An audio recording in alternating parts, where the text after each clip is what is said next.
What's up, people? My name's Jack. Welcome to the channel. We're talking about event videography tips after filming 50 nightclubs. I have filmed 50 nightclubs. I've filmed festivals as well. I've filmed, talking head stuff, presenters, people speaking at events, all that kind of stuff. But the predominant form of event videography that I've personally partaken in, if you will, is nightclub videography, nightlife videography. I would go to a nightclub and I would film an after movie and I would edit that together and give like a recap video or an after movie to the promoter or the club in particular, whoever the client was, and that would be a video product that I would produce. I've filmed in some of the dustiest, most sketchy back alley venues in the United Kingdom, and I've also filmed in some of the most prestigious nightclubs in all of the country, in London, Cirque du Soleil, Drama Park Lane, all of these, prestigious Mayfair nightclubs as well. So I've covered the range of various different venues that you could be filming at, and today I want to break down to you guys exactly what I've done. I want you to feel confident because you can do this as well. It might seem like potentially a tricky thing to get into because maybe there's a lot of people competing for that, and certainly at the higher level, the top tier luxury nightclubs, there definitely is. But I'm going to break down to you guys how you can build a videography career filming live events, filming nightclubs, and we're going to break it all down. Let's get started. So first off, how did I get started filming nightclubs? I started in these sketchy back alley venues that I'm talking about. I had a couple friends who wanted to be promoters. So what they would do is they would go and hire a venue, right? They'd hire a nightclub or whatever the case may be. They'd book a DJ, they'd sell a bunch of tickets, right? And they'd try and put on their own kind of local club night. I was just known as the video guy in my area through doing YouTube, through doing music videos. So I was able to roll that momentum into filming nightclubs. The first nightclub I ever filmed, I did it for free. The second one was like 50 quid. The next one, I think I might have taken a pay cut, was like 30 quid. I just grinded for the first 5, 6, 7 videos until I had a bit of a track record. And then again, I was able to roll that momentum into getting paid a significant wage. We'll break down in the how much I got paid bit, exactly how much I got paid at the start, the middle, and the end. We'll break it all down, how you can progress as well. But how did I get the clients, right? So I've started the game. I've done my 5, 6 kind of intro videos, right? I've got a bit of a track record. How did I start getting my clients? What I would do is I would utilize Facebook. I would go to Facebook every single day almost, and I would type in events near me or events this weekend or, music events locally, whatever it was. And obviously Facebook has the, Facebook events feature.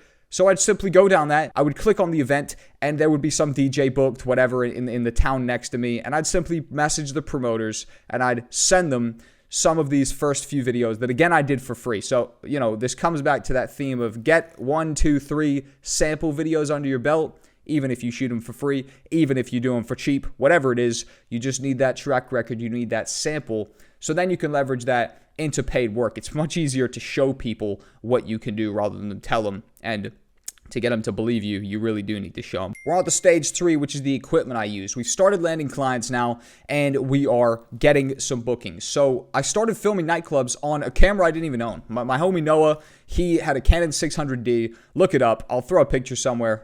I really like poor quality camera, very budget, no special lens on it or anything like that. I think we did go like halves on a lens eventually. We got like a 50mm lens, and it ended up being too zoomed in, and and it was getting really shaky footage despite it looking good because we really didn't know a whole lot about lenses back then. We were 17 years old. We were learning on the job. But I started filming on Noah's Canon 600D. So it would be 2 of us, and we'd go to the rave or we'd go to the club, and we'd just be swapping out using the camera. Very ghetto, very, beginner-esque. But we were 17 years old, 18 years old, so it made sense. He'd film for 20 minutes, I'd film for 20 minutes, while the other one was having a drink at the bar. And we sort of did this collaboration until I eventually upgraded to my own camera, Sony a6300, and we continued filming some cool stuff. What I will tell you guys is to film live events, it's a low-light environment. So you want a low-aperture lens. f1.8 is what I would go for. f1.4, if you could really do it as well. You want to make sure you have a low light lens. In terms of equipment, the club is quite a crowded space, so try and bring a small gimbal if you can. Alternatively, handheld with, some stabilization, or, even a ghetto camera strap trick where you're, trying to create some sense of stabilization by pulling the camera strap against your neck. You can get ghetto with it. It's a kind of tight environment, so you want to make sure you're not rolling with too much heavy kit. So section number 4, how much did I get paid? We already covered that I started this for free. I intuitively understood that I needed to get some samples underneath my belt, but also I got into the club game and the club videography game, for that matter, in a kind of friendly way. It was my friend who was booking a venue to hire a DJ and, create this club night, this local club night. So it was sort of a transactional thing of, hey, you come and film the video for me. I'm going to take care of your drinks and your night, basically. I'll pay for your night, give you a place to stay, whatever the case may be. It was like a friend-to-friend barter situation. Then the next few were very cheap, right? It was just whatever I can get to, again, establish a stronger track record. This is the stage where I was filming in the sweatiest venues that you've ever seen. The back alley, sketchy spots that you really don't want to take your mother, spots that you'd be afraid to, get the pictures posted the next day. When the photographer posts the pictures the next day, you're messaging him, yo, please take it down. Oh, I don't want anybody seeing this.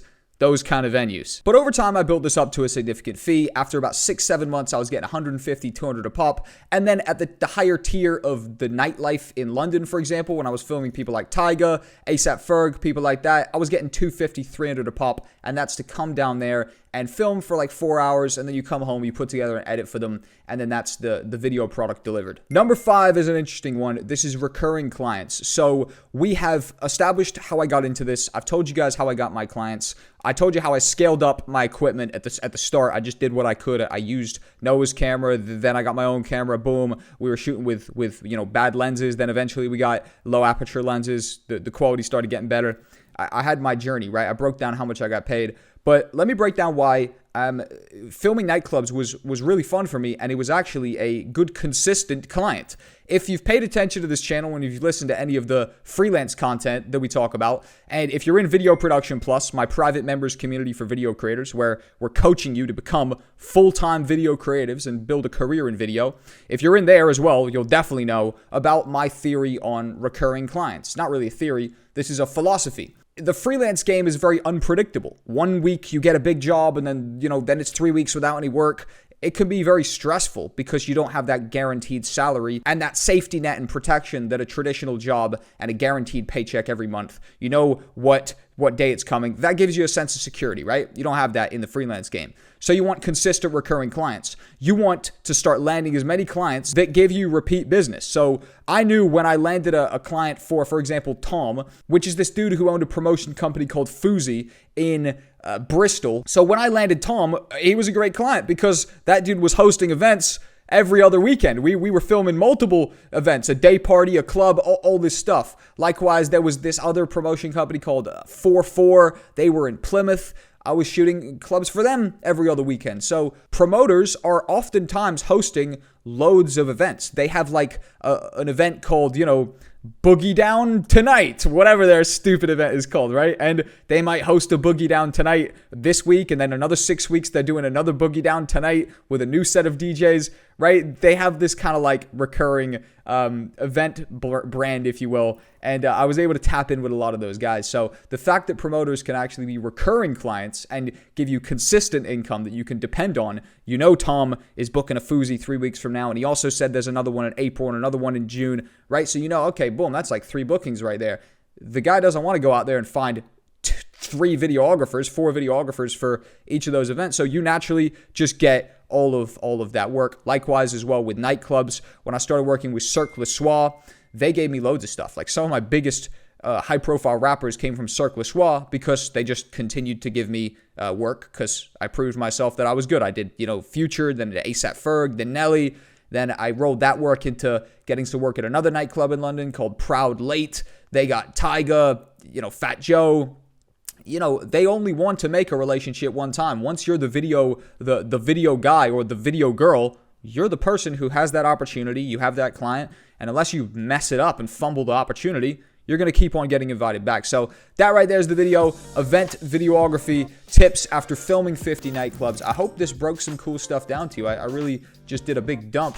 I want you guys to check out VP Plus. We are going to be putting together a full live event videography masterclass at some point over the course of the next couple months in VP Plus. Video Production Plus is my private members community for video creators. You can come in there and learn video editing. We have practice projects to start building you a portfolio, enhancing your skills. Then we can actually get you some work straight in Video Production Plus. Our recruitment center is going to be activating in the next couple weeks. I'm siphoning off agency work from my agency, giving it to you guys. guys. We're all helping each other out in there, not just learning from me. You can learn from the other people in there. There's some people that make me look like an amateur in there. There's some really professional quality guys and gals over there. Come over there, check us out, join Video Production Plus, my private members community for video creators, and take your video career to the next level. 2023, guys, we're pumping out video production content. Tell me in the comments if you want to hear another topic like this, breaking down more live event videography. We got a bunch of vlogs as well. Right after this, I'm going to bang on Nelly, the club vlog when I went down to Manchester and filmed Nelly. So if you like this video, tune into that. Let's get started.